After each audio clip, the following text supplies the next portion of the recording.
What's up? I'm Renton Vlogs, aka the Super Mediocre, and today I want to take a look at Hunter S. Thompson's letter to Hume about finding your purpose in life.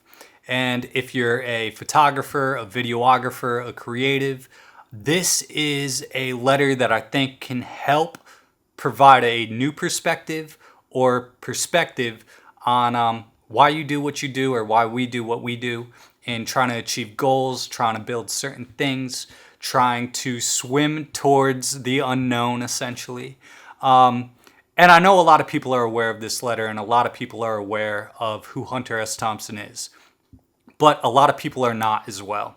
So this letter being as well written as it is, I wanted to create this piece of content to draw more attention to this letter, to this perspective, because I do find it to be incredibly motivational, incredibly helpful, and truly have a unique perspective in providing insight and a thought process in motivating you towards whatever you're trying to go towards and achieve, in finding purpose in what you do.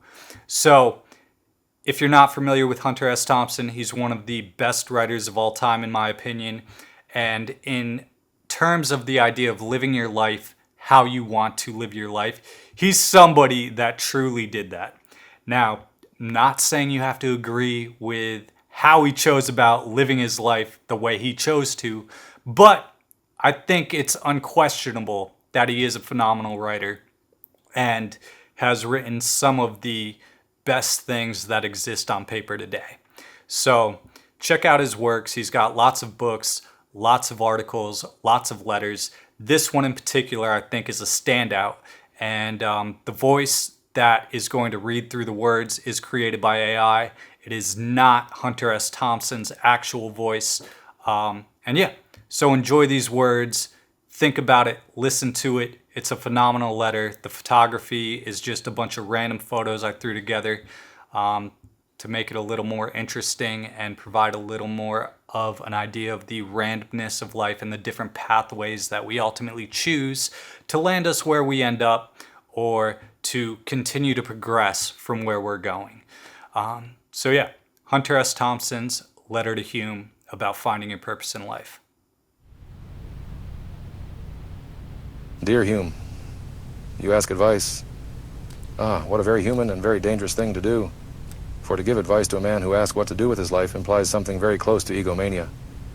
To presume to point a man to the right and ultimate goal, to point with a trembling finger in the right direction, is something only a fool would take upon himself. I'm not a fool, but I respect your sincerity in asking my advice. I ask you, though, in listening to what I say, to remember that all advice can only be a product of the man who gives it. What is truth to one may be disaster to another. I do not see life through your eyes, nor you through mine. If I were to attempt to give you specific advice, it would be too much like the blind leading the blind. To be or not to be, that is the question. Whether 'tis nobler in the mind to suffer the slings and arrows of outrageous fortune, or to take arms against a sea of troubles. And indeed, that is the question, whether to float with the tide or to swim for a goal.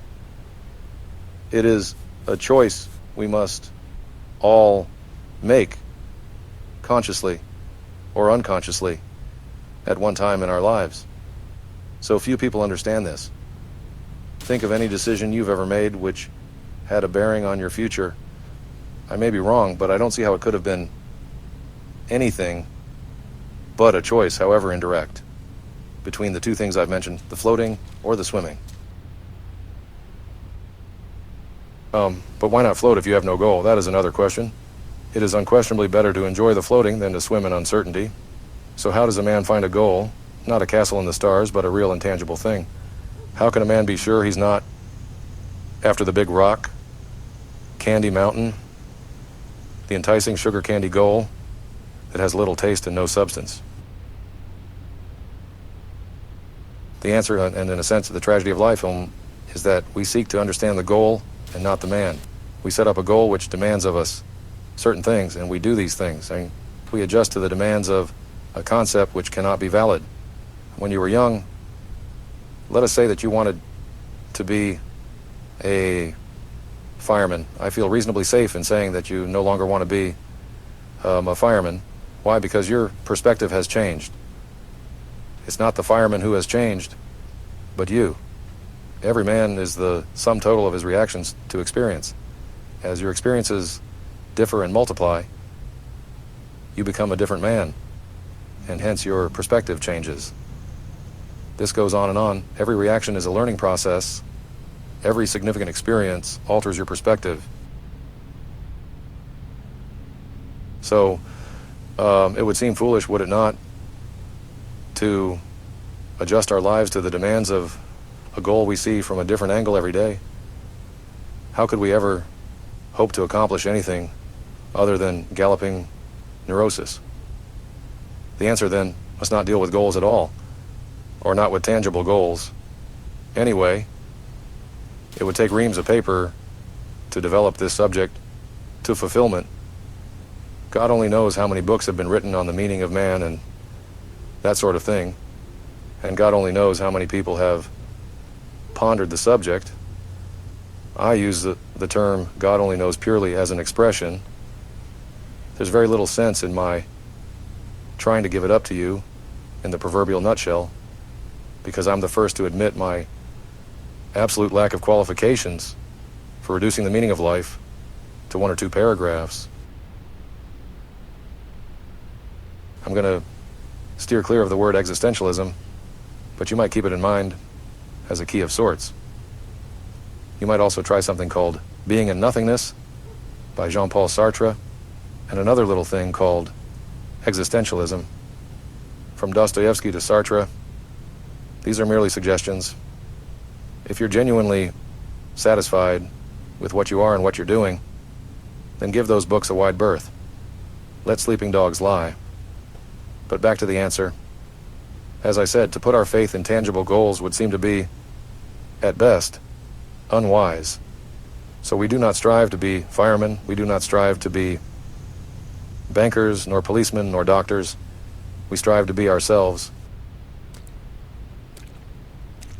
And but don't misunderstand me. I don't mean that we can't be firemen, bankers, or doctors, but that we must make the goal conform to the individual rather than make the individual conform to the goal.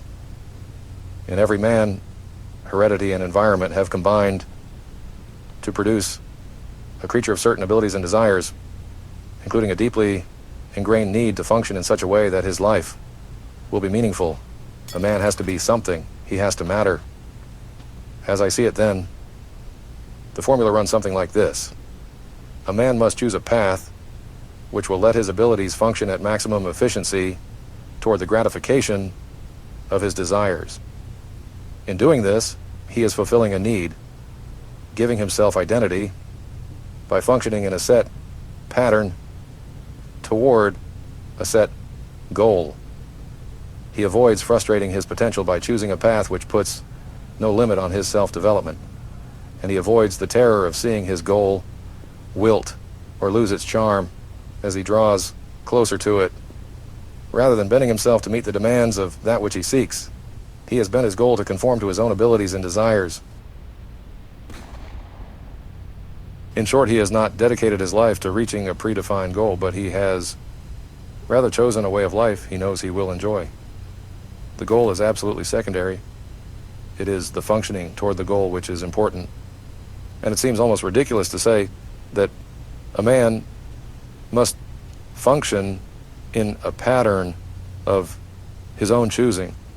For to let another man define your own goals is to give up one of the most meaningful aspects of life, the definitive act of will which makes a man an individual.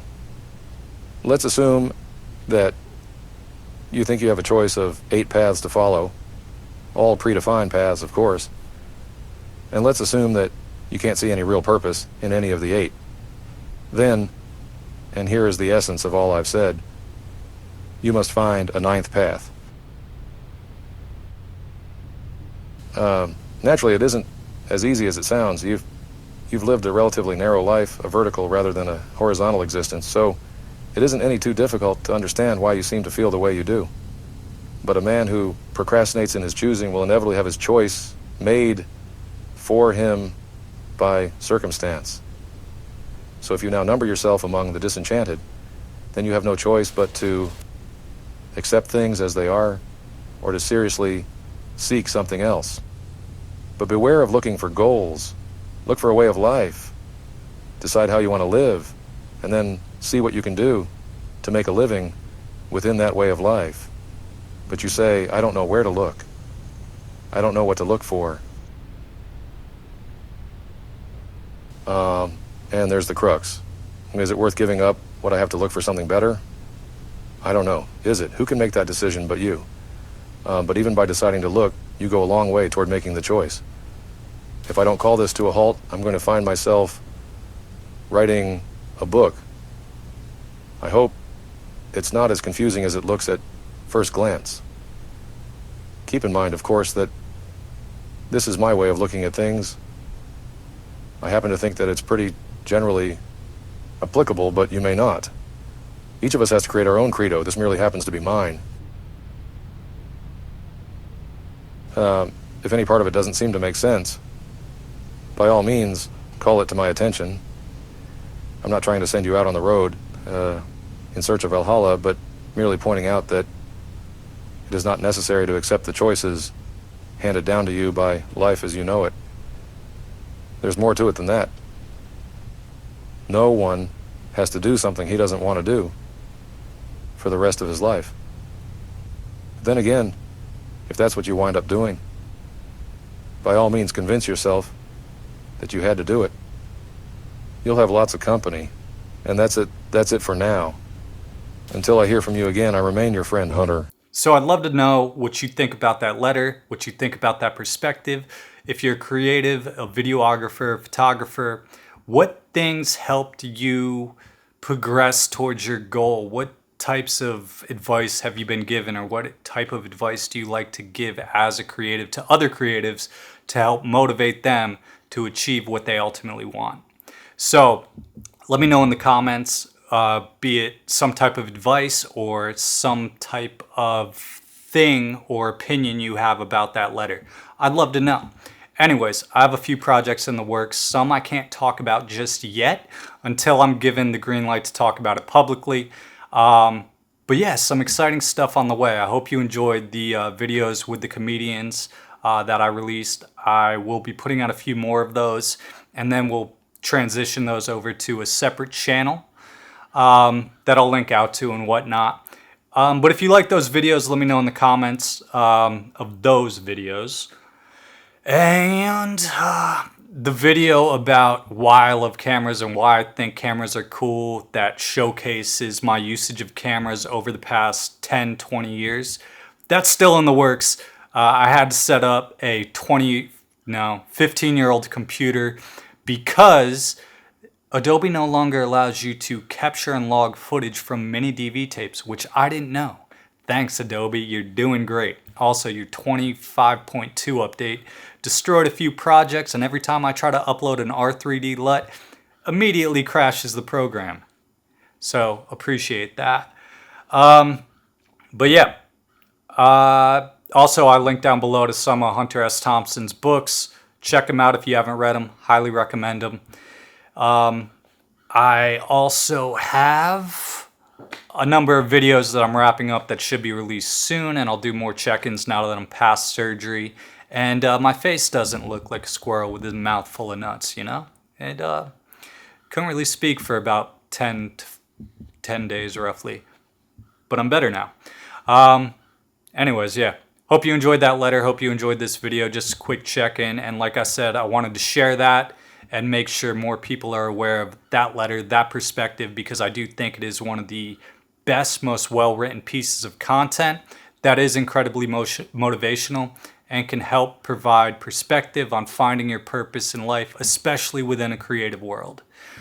I'm Renton Vlogs, aka the Super Mediocre. Talk to you soon. Peace.